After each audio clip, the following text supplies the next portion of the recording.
I've been putting together this video about movement, and I've really struggled to come up with the right words that encompass everything that is to do with such a complicated subject, and yet it's so simple of trying to get everyone to be engaged more and to think about the choice of moving more.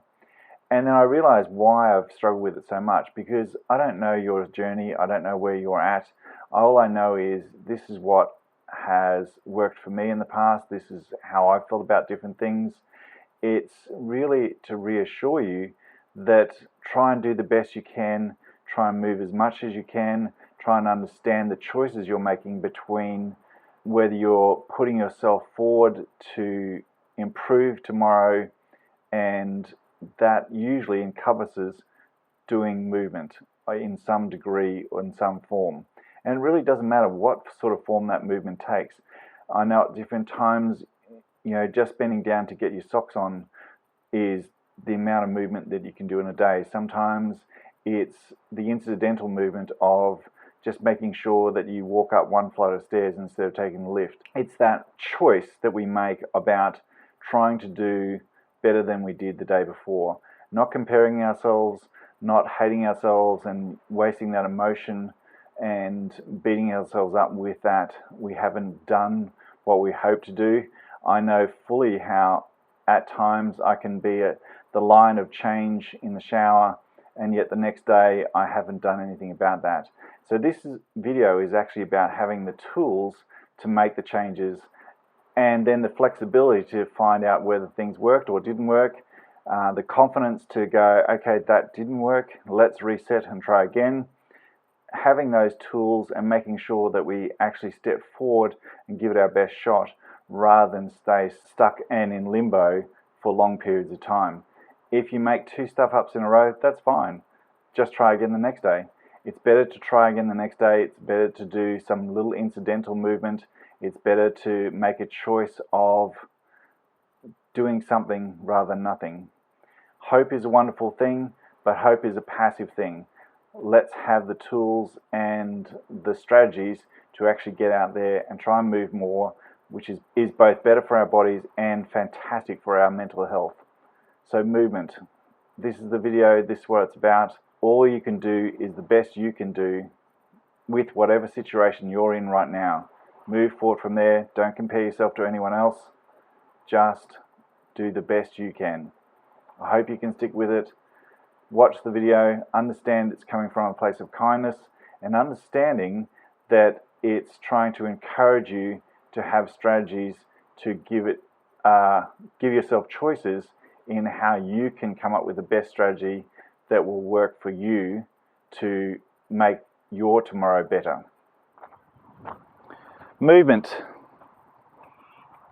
So simple, and yet we make it so complicated.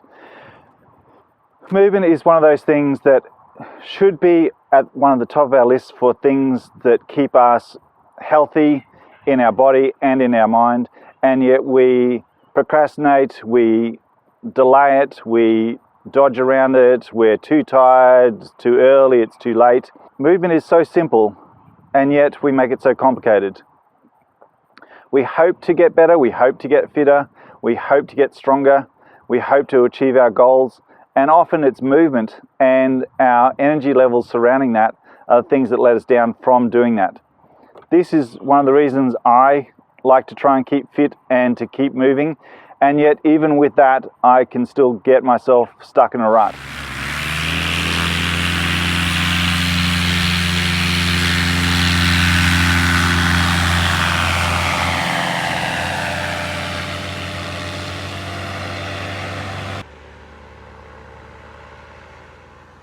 And to put a caveat on that, things that have worked in the past aren't always going to work in the future. Things that you've tried and work well aren't always going to be the things that make it through this time. It's always a revolving door as you move through life as to what keeps working and what doesn't. However, the big thing is learning, understanding, and then choosing to still want to move anyway. This is my journey so far. This is where I came from.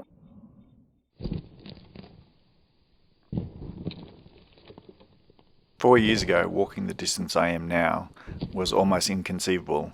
I struggled just to get out of bed, to walk down a little step, and then out onto this pathway.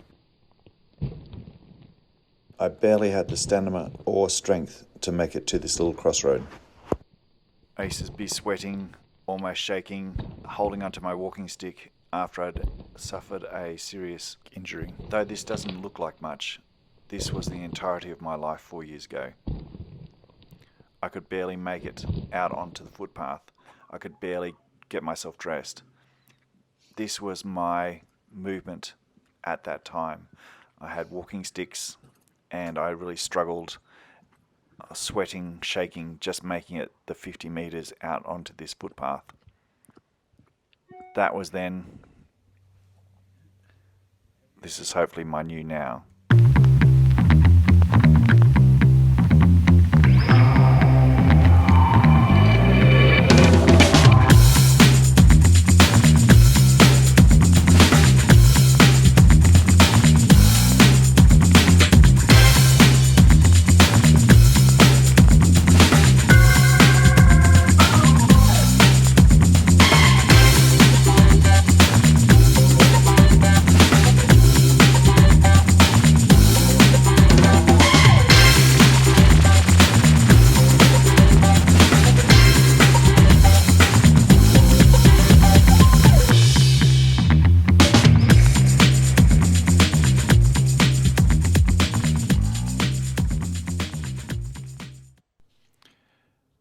Often with movement and getting going again can seem like a huge effort and an insurmountable task. You always feel like you're traipsing through the weeds and never actually getting traction to get going again.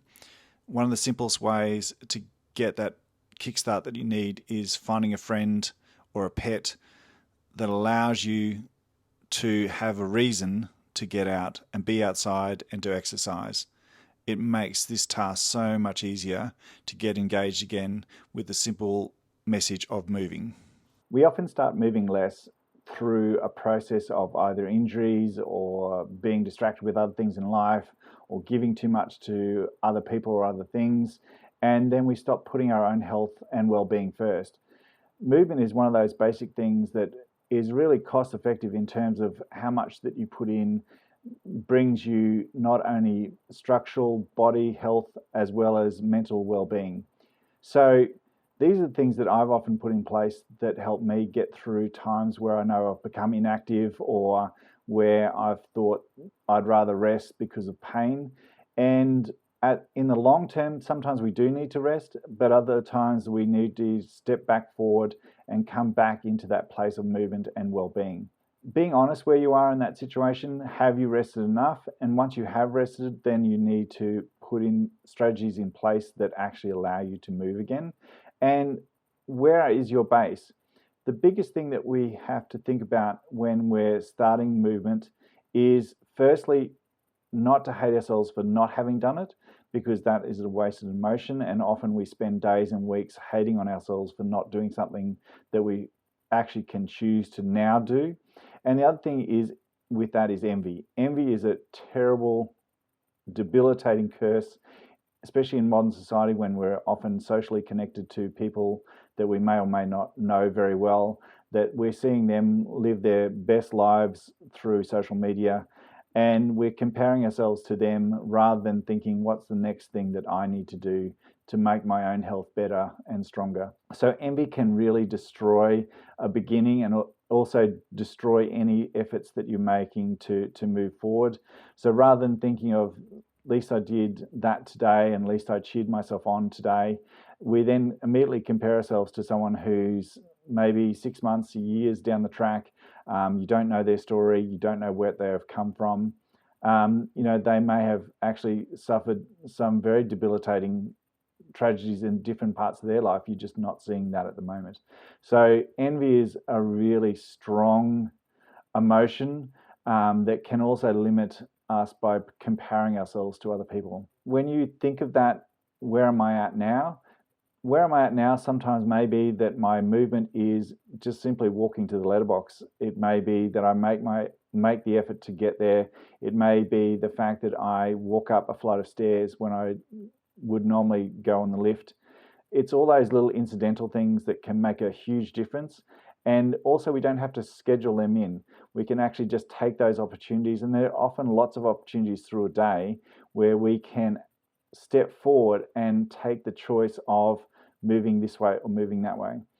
The other way I find that keeps my own motivation quite strong is by scheduling things that are much more set in stone. In other words, when I was doing a lot of physio, that making sure I had scheduled appointments, even though my mind was really not wanting to do them and not wanting to progress, because it was scheduled, I had to turn up, I had to be there. And sometimes when other people think you're being strong, actually all you're doing is turning up to something that's already been set for you. It's getting there and getting it done, even though your brain isn't thinking it wants to deal with it at that stage. But you know it's going to make you an improvement for tomorrow. It may hurt for this moment, but the ongoing effects of it will actually lead you to a better place. When you think of those sort of things, that it's also then getting your tribe around you, so you don't have to be motivated all the time. Sometimes we make the mistake of thinking that it's all about our own motivation and our own, willpower to make sure we get there. In actual fact, we can help that by having a tribe around us. We can have, as you saw in the video before, walking with a pet is a wonderful way of being outside, as well as actually having a nice relaxing moment with your pet. The other way is also having 2 or 3 friends or acquaintances that you can go to the gym with, you can go on walks, you can go on activities with. And by doing that, you don't have to be always the one that says, let's do this, let's do that. It can actually be in a circle of people that, one person is being the let's all be accountable this week and let's do that. So it allows you to not have to have the willpower to be the one that is strong all the time with yourself. And the wonderful thing about that is it gives you a sense of community where everyone is succeeding together.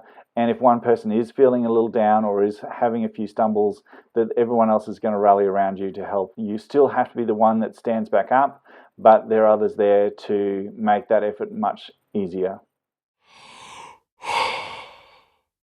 The other big thing with movement is being very cognitive of the fact that you are making a change in your life. So when we're thinking about making change in life, we've got to be willing and able to say no to things because we want to put our own self first. And this is a big step forward and sometimes a very terrifying step to say no and break a routine that we've had.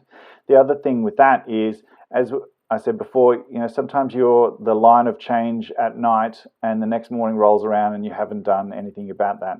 So if you want to have change, then you've actually got to make the steps to make it change. In other words, if you're thinking, okay, I want to go for a walk tomorrow, make sure your shoes are put out the night before, make sure your shoes are ready to go. Think what time that you're probably going to do that activity in.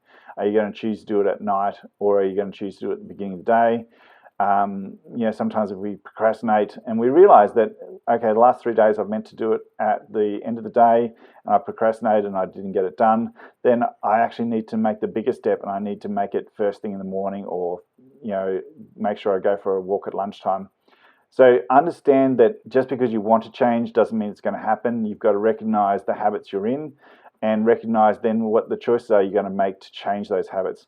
So if I'm always neglecting to walk in the evening, then I've got to make that choice to then walk at lunchtime, or I've got to make that choice of walking, as soon as I get up. It's recognizing those patterns and making sure that you understand one failure doesn't make that routine or that thought process of I want to have more movement be completely thrown away. We almost recognize that habits are actually inherently hard to change. So without the thought of changing and without then the action that goes with changes, inevitably we don't change at all. So if you want to change, then you've got to be uncomfortable with the fact that you're changing and you've got to actually want that change to happen. So we're actually stepping forward into that change rather than hanging back and hoping somehow that it'll just change it for itself. In saying that, then sometimes the easiest thing is to recognize how our brains are stopping us from changing. It's too much effort, it's too late, it's too early. And it's a really good way of looking at how your brain actually can stop you from making changes to improve or better yourself. So 30 seconds twice a day, and the biggest thing is not only the exercise itself that you're doing just to get a little kickstart of body movement, but it's actually noticing, and it's not a bad thing. It's not there to test you. It's actually that you allow yourself just to notice the fact that your brain can come up with these amazing excuses why you can't get that done. And sometimes it's really beneficial to write those down or just to recognize them for what they are. No matter what the excuse the brain has come up with, you actually go and do it anyway, and that's why it's called no excuses. You go forth and do those exercises twice a day for 30 days. 30 days is always a short period of time when you're starting to rewire new habits, and it's a great way of just resetting. So if you ever have a problem where you've run into a situation of I've stopped exercising, I've stopped moving, this is sometimes a great little trigger to get that started again. So 30 seconds twice a day, and also just noticing how much your brain comes up with amazing excuses, both plausible and implausible, of why you can't possibly be doing that. Twice a day, you're just doing a little exercise where it's push-ups, sit-ups, skipping just for 30 seconds, just even getting up and walking for 30 seconds. And you're just noticing how much your brain is coming up with excuses of why you can't do it, how you can't fit it in. When you then move from there, then you're also doing just the best you can do in any one day. It's not a comparison to anyone, as we said before.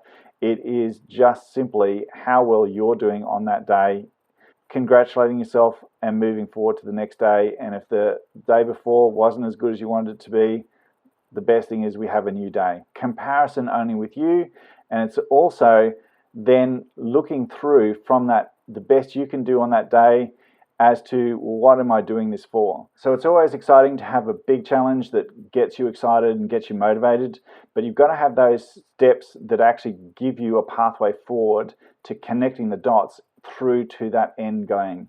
If you don't have that, at some point your motivation won't be strong enough to get you through those little challenges, and then the movement will stop.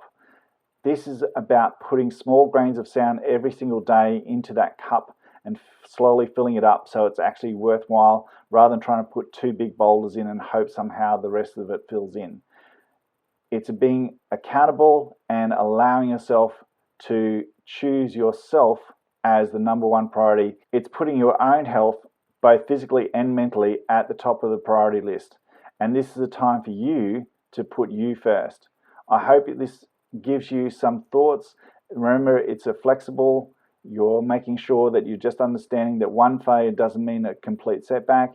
And if you do have to reset, just go back to that 30-second challenge twice a day, understanding what your mind is tinkering over and protecting you from. I really wish you the best of luck. Movement is a vital part of our health and well-being, and I hope you can get on board. Take care, be kind to yourself, and then be kind to others.